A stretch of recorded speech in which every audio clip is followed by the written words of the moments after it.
నేను అందుకే చెప్తున్నా, ఈ మాటలు వింటున్నా నువ్వు దేవుని బిడ్డ, నీకు చెప్తున్నా, నీతోనే మాట్లాడుతున్నాడు దేవుడు.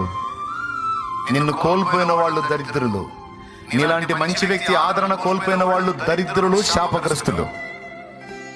వాళ్ళు ఏడవాలి గాని నువ్వు ఏడవకూడదు. ప్రత్యేకిస్తే వాళ్ళ కర్మకు వాళ్ళు చావాలి గాని నువ్వు చావకూడదు.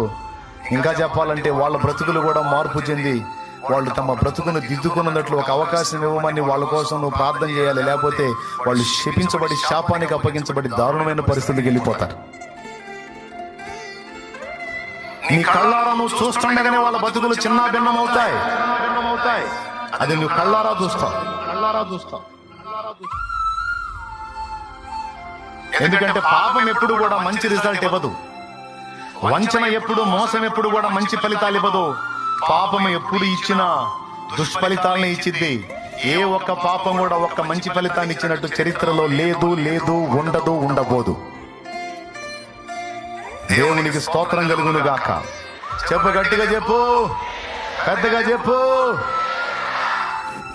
ఒకవేళ నీ పిల్లలు ఈ కండిషన్ లో నీకు కనబడితే, అమ్మా నేను లైఫ్ పోగొట్టుకున్నానమ్మా అంటే నువ్వు చెప్పు, నీలాంటి వాడిని కోలుకున్నందుకు అది దరిద్రపదిరా, నీకేమరా బంగారం రా. సఫలకరంగా నిలబడాలి, నువ్వు తల ఎత్తుకొని నిలబడాలి.